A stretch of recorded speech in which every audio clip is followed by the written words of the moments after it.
I never had a reason to check the basement storage room. We kept holiday decorations down there, old luggage, and boxes of stuff neither of us had looked at since we moved in 3 years ago.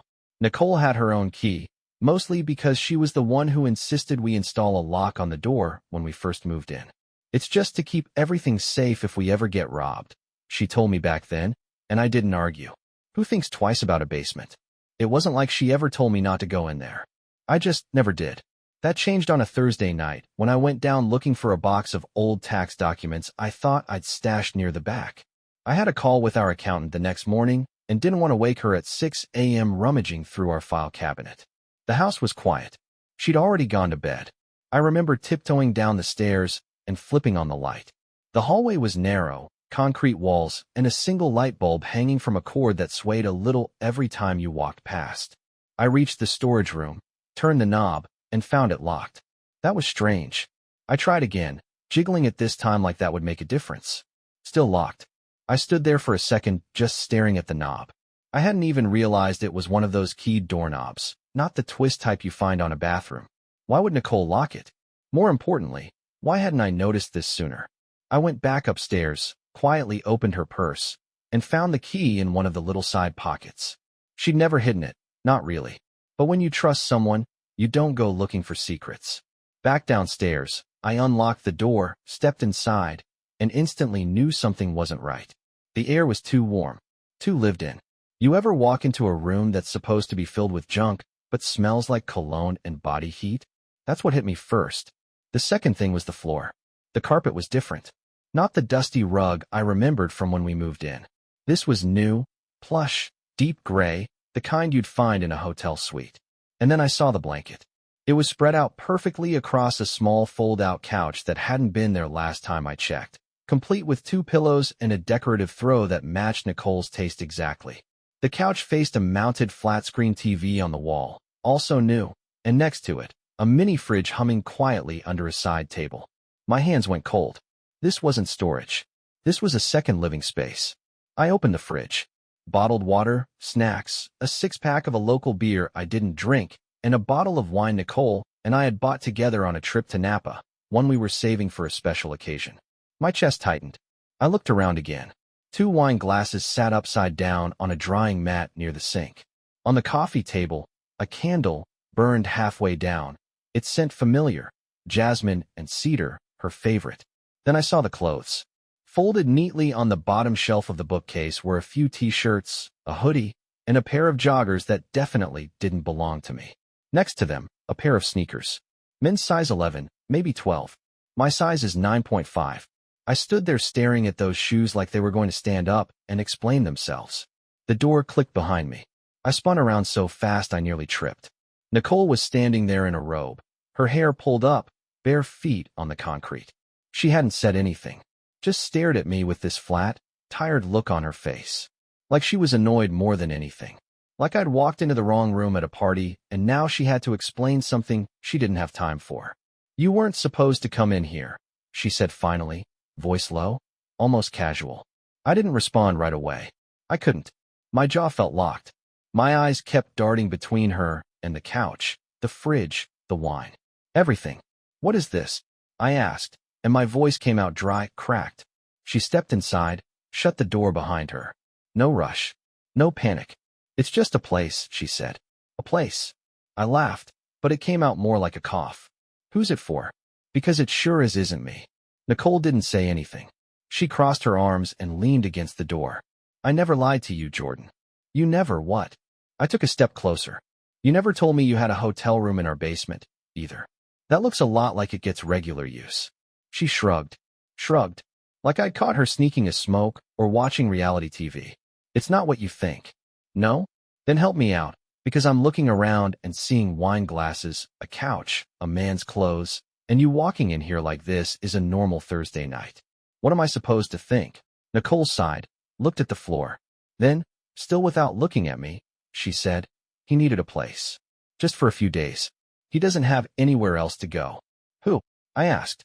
She looked up. "Tom." I froze. "Tom? As in your old classmate Tom?" She nodded slowly. "He lost his job, his place, everything. I was just helping him out." "You've been helping him out," I repeated. In secret. With wine. And pillows. And whatever else is going on down here.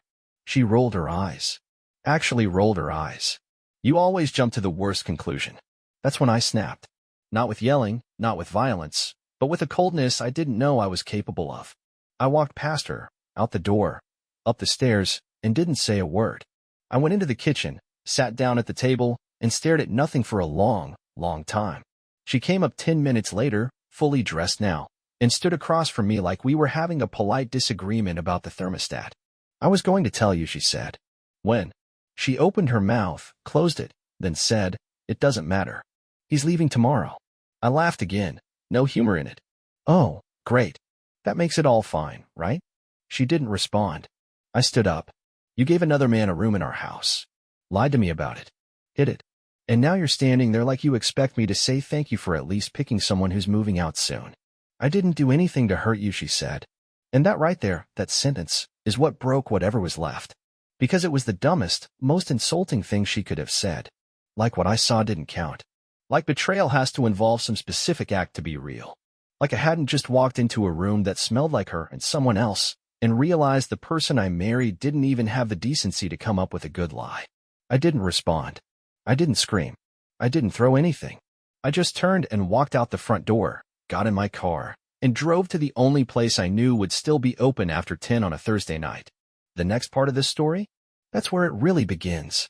Because if Nicole thought she'd get away with this by tossing some weak excuses and waiting for me to calm down, she was about to learn something very important about me. I don't calm down. Not when you lock me out of my own life. Not when you lie to my face. Not when you bring someone else into our home like I don't exist. And definitely not when you treat me like an idiot. The next morning, I woke up on my friend Craig's couch with a sore back, a bitter taste in my mouth, and a mind that wouldn't shut up.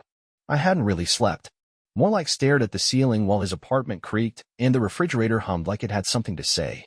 Craig had offered a stiff drink and a place to crash when I showed up at his door close to midnight without much explanation. I told him only the basics. Nicole had done something behind my back, and I wasn't going home until I figured out what was going on.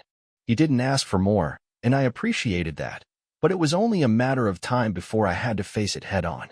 I couldn't just float from couch to couch pretending everything would settle itself. By noon, I was parked around the block from our house, watching. I felt like one of those creeps from a movie, crouched low behind the steering wheel, sunglasses on, coffee in hand, pretending I wasn't doing exactly what I was doing. But I needed to know. Nicole said Tom was leaving today. I wanted to see that happen. I wanted proof. And I needed to know if he left alone or with her. About an hour in, the garage door opened. Tom walked out first. He wasn't carrying a bag or a box or anything that suggested he was packing up and going somewhere. He just strolled out like he owned the place, took a deep breath, stretched, and walked around the side of the house like he was heading to the back patio. A few minutes later, Nicole followed him, 2 coffee mugs in her hands. They sat together, talked, laughed. She touched his shoulder once. That was all I needed. I didn't get out. I didn't confront them. I just sat there, watching them from the corner, this little theater of betrayal playing out under my own roof. My hands clenched the steering wheel so hard my knuckles turned white. There was no anger in that moment, no yelling, no impulse to storm over and throw accusations. Just silence. The kind that settles deep in your bones and stays there. I drove away. I needed answers. Not from Nicole, not yet. From someone else who might have known more than I did. I called her assistant, Jasmine. She was in her early 20s, always polite. A little shy around me, probably because Nicole kept our worlds pretty separate. I didn't say much, just that I needed to ask something in person, and could we meet for coffee? She said sure, and we met at a place near the clinic.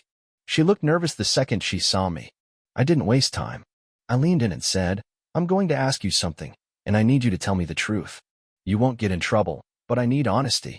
Has Nicole been staying late at work these past few months because of her schedule, or has she been meeting someone? Jasmine hesitated. That pause told me almost everything. I don't want to get involved, she said. I get it, I replied, keeping my voice steady. But I'm already involved. Just tell me if she's been using the office as an excuse. She took a deep breath, looked around like we were being recorded. Then she nodded. She's been leaving early some days, too, and asking me to cover for her. Did she tell you where she was going? No, Jasmine said, but she seemed. I don't know, lighter after. Like something good happened. I didn't ask questions. I nodded and leaned back. My chest felt like someone had dropped a brick into it. Thanks, I said. That's all I needed. She reached for my arm as I stood up. Are you okay? No, I said, but I will be. I left the cafe and drove around for an hour. No real destination. Just circling the same thoughts over and over. This wasn't just about Tom anymore. Nicole had been lying to me about more than some temporary house guest. She had been building an entire separate routine behind my back, and I was too comfortable, too trusting, too lazy to notice. I drove past our old gym, the bookstore she used to love, the hotel near the freeway that always had one car parked outside too long. All the places that might have hidden her second life. I thought about installing cameras, hiring someone, checking her browser history, but I didn't want to be that guy. I wanted something real, something undeniable, something that would crack this whole thing wide open. So I decided to talk to the neighbors. I started with Mrs. Dorsey across the street. She was retired, always in her yard, and knew everyone's business whether they liked it or not. I didn't even need to ask directly. I just said Nicole had been acting strange and I was worried.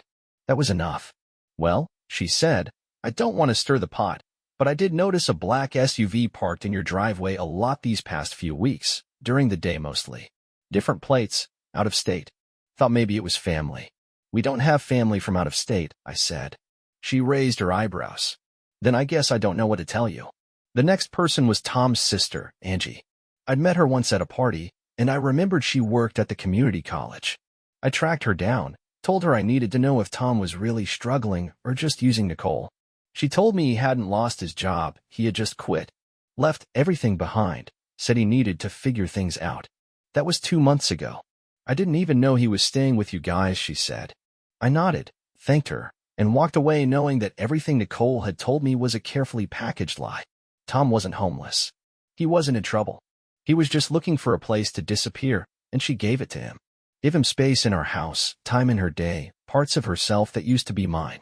I went back to Craig's that night, poured a drink, and stared at my phone. Nicole hadn't called, hadn't texted. Maybe she thought I was sulking, giving her space to clean up her mess. Or maybe she thought I wouldn't dare make this worse by digging deeper. She was wrong. Tomorrow, I was going to confront her. But I wasn't walking in blind. I was walking in with facts, with everything she tried to hide. Because I wasn't the man she thought she married anymore. That version of me, naive, trusting, too soft to see the truth, that guy was already gone. The next day, I parked my car in front of our house like I always had, but nothing about it felt normal. The sun was out, the neighbors were walking their dogs, someone was mowing a lawn down the street, and yet I sat there with my hands gripping the steering wheel, staring at the front door like it was the entrance to a place I didn't recognize anymore. I'd played out 100 versions of what I was going to say to Nicole, but when it came down to it, I knew none of it would go according to plan. Confrontations never did. Still, I couldn't delay it any longer. I stepped out, walked up the front path, and unlocked the door. Inside, everything looked just like I left it, except now I could see through it all. The couch we used to fall asleep on during movie nights felt like a prop. The photos on the wall looked like someone else's memories, and the air didn't carry the warmth of a home anymore. I stood in the middle of the living room and called her name. She didn't answer. I checked the kitchen, empty. Walked upstairs, half expecting to find her pretending nothing had happened. She wasn't there either. I went back down and sat at the table, the same place I had looked her in the eyes 100 times and believed every word she said. I pulled out my phone and texted her to come home. Told her we needed to talk. No lies, no distractions, no walking away from it this time. She replied 5 minutes later, on my way. That was it. No questions. No hesitation. Like she knew this was coming. When she walked in, she had that calm face she always used when she wanted control over a situation. She didn't look surprised to see me. Didn't even try to play innocent. She put her purse down and leaned against the counter, arms crossed, like she was ready for a performance. I didn't give her that satisfaction. Where is he? I asked. She blinked, but her posture didn't change. Gone. Gone where? She shrugged. Does it matter? Yeah, I said. It matters. Because he was living here, behind my back, and now you're telling me he's just gone like this was nothing? Nicole sighed like she was the one being inconvenienced. I told you it wasn't what you think. Stop saying that, I snapped. You keep saying that, but you never explain what it is. So let's make it easy. Were you seeing him behind my back before he moved in? Her mouth opened, then closed. Then she nodded. Yes. I stood there, letting it hit me. I knew the answer before I asked, but hearing her say it out loud shifted everything. It made it real. I took a deep breath and leaned forward on the counter. How long? She hesitated again. About 4 months. I nodded slowly. And all those late nights at the office? She didn't say anything. I pushed again. Was he there with you, or were you just meeting him after? She finally looked away. Sometimes both. I laughed, but it wasn't from amusement. It was because everything she said confirmed what I already knew and still made it worse. You invited him into our house. Our basement. You kept him here like a secret pet while I was upstairs thinking we were just going through a rough patch. Nicole looked at me, and something shifted in her expression. We haven't been happy for a long time. Oh, don't try that, I said, pointing at her. Don't pull that weak nonsense like this was mutual. You checked out and never had the guts to tell me. I tried, she said. You just never listened. You didn't try, I said firmly. You decided. That's not the same thing. You made the decision and didn't even give me a chance to understand what was going on. She exhaled sharply. I didn't know how to say it. I didn't want to hurt you. You didn't want to deal with the fallout, I corrected her. You wanted to keep your life intact while you explored whatever this was with him. It wasn't just about him, she said, and now her voice started rising. I felt alone. You were always so comfortable, always thinking everything was fine. But it wasn't. I took a step toward her. So your solution was to sneak around and lie? Bring another man into our house, into the place we built together? You didn't feel alone. You felt entitled. Don't twist this, she shot back. You weren't present either. You think being here physically means you were a good husband? You never noticed how I was feeling. You didn't ask. You didn't care. You never gave me a reason to think something was wrong, I said. You didn't talk to me. You talked to him. There was a pause. A long, heavy pause where neither of us spoke. Just stared at each other, both knowing the damage was done. Nothing we said would undo it. Then I said the part that really shut everything down. I know he wasn't homeless. I talked to his sister. Nicole flinched. Just a twitch, but it told me everything. What? I said I talked to his sister. He quit his job. He left on his own. He didn't lose anything. You gave him everything. You lied about why he was here. You lied about what he needed. And you lied about it being temporary. She looked away again. I didn't think you'd ever find out. That was the last honest thing she said. We stood there in silence. I watched her, trying to decide if I even knew the woman in front of me anymore. She looked like Nicole. She sounded like her. But this wasn't someone I trusted. This wasn't the person I'd chosen to build a life with. I want you out of this house, I said finally. Pack your stuff. You have until Sunday. She opened her mouth to protest, but I held up my hand. No more excuses. No more explanations. You made your choices. Now you live with them. And with that, I walked out the front door. Again. Only this time, I wasn't coming back until she was gone. 2 days passed and I didn't hear from her. Not a call, not a text, not even a question about the deadline I gave. I stayed at Craig's place, not because I had to, but because I didn't want to be in that house with her. I didn't want to hear her voice, see her walking around like nothing happened, or sit across a table pretending to be two people still connected. Craig didn't ask much. He just let me crash there, and I appreciated that. Every hour I spent away made things clearer. I wasn't confused anymore. I wasn't caught between decisions. I was just waiting for her to leave so I could take back my space and start figuring out what came next. Sunday afternoon, I drove by the house around 4. The driveway was empty, no cars, no signs of her. I parked around the corner and walked up quietly, just to be sure. When I stepped inside, I saw a couple of her suitcases by the door, some boxes near the couch, and most of her stuff gone from the hallway closet. I checked the bedroom. Her side of the dresser was empty. Bathroom drawers cleared out. Even the shampoo she liked was gone from the shower. For a second, I thought maybe she'd actually done it. Maybe she'd respected what I said. But when I stepped back into the living room, I noticed something that made me stop. Her laptop was still on the dining table, plugged in. Her purse was still there, and her coat was on the chair. She hadn't left. She was still here somewhere. I checked the backyard first. Nothing. Then the guest room. Empty. Then I remembered the basement. I walked down the stairs slowly, not because I was afraid, but because I wanted to be ready. If I found her down there with him again, I didn't know what I'd do, but I wasn't going to let it slide. When I reached the bottom, the door to the storage room was half open. I pushed it gently and stepped inside. She was sitting on the couch. Alone.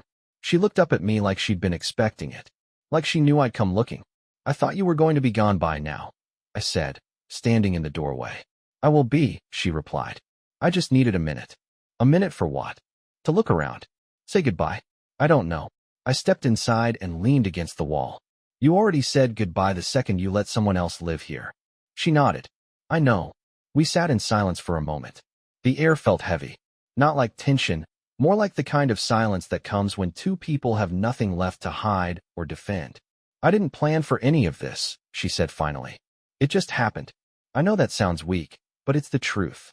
You had time to stop it, I replied. You had chances. You just didn't take them. She stared at the floor. I didn't think it would go this far. I didn't think you'd find out. And if I didn't? I asked. Would he still be down here? I don't know, she said. Probably. I nodded slowly. At least you're honest about that. She looked up at me then, and her eyes were red. I ruined everything, didn't I? Yeah, I said. You did. She wiped her face and stood up. I'll be out tonight. I just needed to sit for a bit. Where are you going? I asked. My sister's place for now, she said. She's not thrilled about it, but she'll let me stay. I nodded. Good. Then she asked something I didn't expect. Do you hate me? I didn't answer right away. I took a breath and looked around the room that used to be nothing but storage, now tainted with something I couldn't unsee. Then I looked at her. No, I said. I don't hate you. I don't even think I can. But I don't respect you anymore. And I don't trust you. That's worse. She didn't respond. She just nodded, picked up her purse, and walked past me. I didn't stop her. I didn't follow. I let her go. Later that night, I came back after driving around aimlessly for hours. When I walked into the house, it was quiet. Her things were gone. The couch downstairs was empty. The air felt different. Cleaner, somehow. Like I could finally breathe without second-guessing everything. I stood in the living room, looking around, and for the first time in a long time, I didn't feel like I was standing in someone else's story. It was my house again, and now, it was time to decide what I wanted to do with it. I spent the next few days cleaning the house like I was trying to erase her from every corner. I opened windows, threw out anything she had left behind, even the things that weren't offensive but just felt too familiar. The hardest part was the bedroom. The bed was too big, the closet too empty, and no matter how many times I changed the sheets or rearranged the furniture, I couldn't shake the feeling that the room still carried her scent. I avoided sleeping in there. I moved into the guest room and shut the door to the master like that would somehow seal off the past. Craig came by on Tuesday with pizza and a six-pack, probably worried I was going to sink into some miserable routine and stop showing up to work.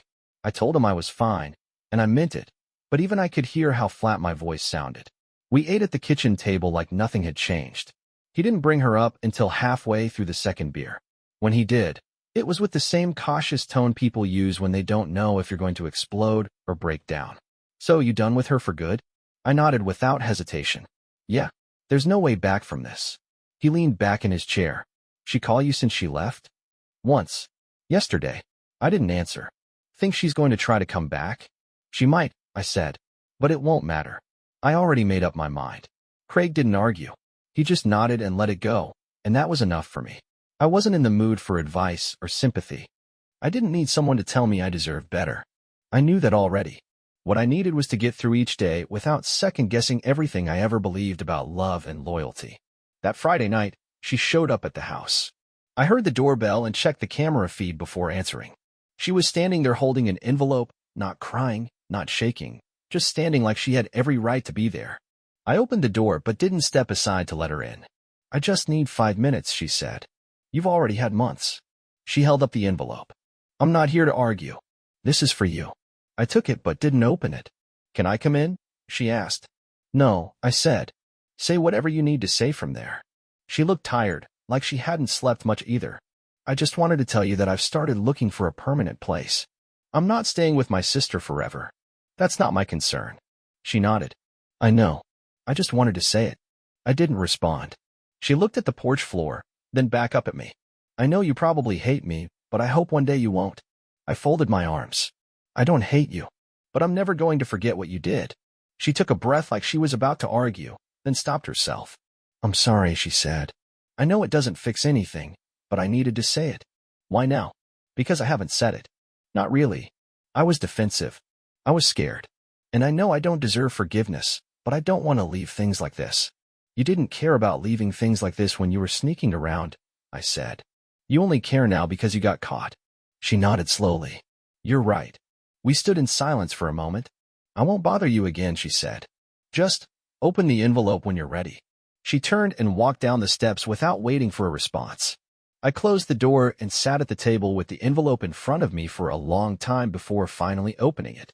Inside was a letter, handwritten, a few pages long. I read it all. She admitted everything. When it started, how she justified it, how she felt when she saw the look on my face that day in the basement. She didn't beg for another chance, didn't ask for sympathy, just laid it all out like someone who finally decided to stop lying. There was nothing in the letter that changed my mind. Nothing that made me feel better. But it gave me one thing I hadn't had in weeks, closure. She was gone, and now she was staying gone. That night, I finally slept in the bedroom again. Not because it felt like mine, but because it didn't feel like hers anymore. The next morning, I called a moving company and started making arrangements to get rid of the couch in the basement. I boxed up the TV, cleared out every trace of what that space had been turned into. I wasn't going to remodel it. I wasn't going to turn it into some new project. I just wanted it clean and empty. Later, I sat down at my desk and started writing a list. It wasn't a list of what she did or what I lost. It was a list of everything I'd let slide. All the little things I ignored. All the moments I didn't speak up. I wasn't blaming myself, but I wasn't going to walk away from this pretending I had no part in how distant we'd become. That's how people repeat the same mistake with someone new. And I wasn't going to be that guy. The marriage was over, the papers would be filed next week, and I wasn't interested in dragging this out with drama or revenge. I wasn't going to post online or make a scene or try to ruin her reputation. I didn't need to. She already did that on her own. Now it was time to move forward. And the first step was taking back everything I gave away without realizing it. My time, my trust, my energy. I wanted all of it back. Starting now. The day I signed the divorce papers, it wasn't dramatic or emotional. I didn't feel some big wave of relief or sorrow. I felt focused.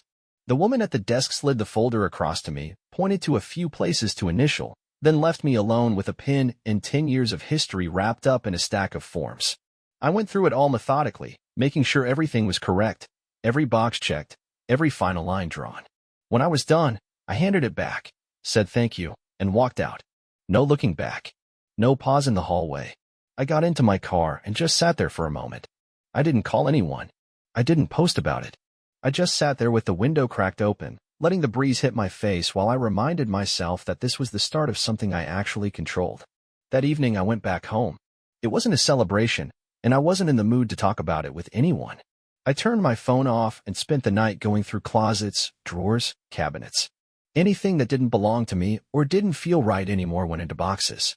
Clothes I never wore, old gifts she gave me that I'd kept out of habit, things that had her handwriting on them. All of it went into a pile. I didn't do it out of anger. I wasn't burning anything or smashing plates. I just wanted the house to stop feeling like a museum for a relationship that didn't exist anymore. By midnight, I had cleared out everything I needed to. The place looked sparse, but it was mine. I could finally breathe in my own space. I ordered takeout, sat on the couch, and watched a movie I had been meaning to see for months. For the first time in a long time, I wasn't wondering where she was, who she was with, or if I had missed a sign. There was no one to lie to me anymore. No one to dodge questions or act like they were doing me a favor by staying. It was quiet, and I liked it. The next morning, I called my brother and told him it was done.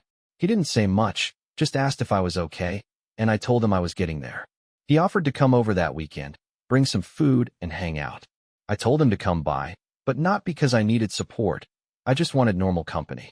Someone I could talk to without every word feeling like it came with a hidden agenda. When he came over, we grilled, drank a couple beers, and played cards like we used to before everything in my life got complicated. He didn't bring her up, and I didn't either. We talked about work, stupid stuff we saw online, and whether or not I was finally going to get a new truck like I kept saying I would. It was the most relaxed I'd felt in weeks. Over the next month, things slowly shifted. People started finding out. Some mutual friends reached out. A few tried to stay neutral, which was fine. Others took sides. I wasn't surprised. What did surprise me was how many of them admitted they'd suspected something was off with her for a while, but didn't want to interfere. A couple even hinted they had seen things, heard things, but figured I already knew. That part stung more than I expected. It wasn't just her who kept secrets. Everyone did, in their own way. But I didn't blame them. I had ignored signs too. When you want to believe something is solid, you convince yourself the cracks are just shadows. One afternoon, I ran into her by accident. Grocery store, middle of the cereal aisle, of all places. We both froze for a second. She gave me this small, cautious smile, like she was testing the waters. I didn't smile back. I just gave a nod and kept walking. She didn't follow. She didn't call after me. That was the last time I saw her. Weeks turned into months. I changed things up. Got new furniture, painted the bedroom, even started cooking again. Small things, but they made a difference. I stopped checking her social media. Stopped wondering who she was with or what she was doing. That wasn't my concern anymore.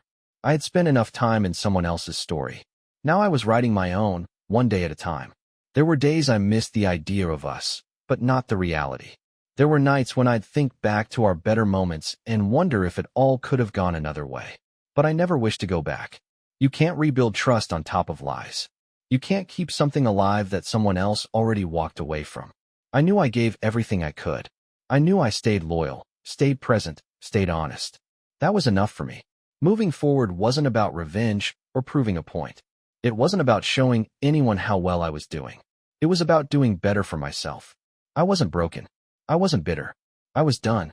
And I was finally free to live like it.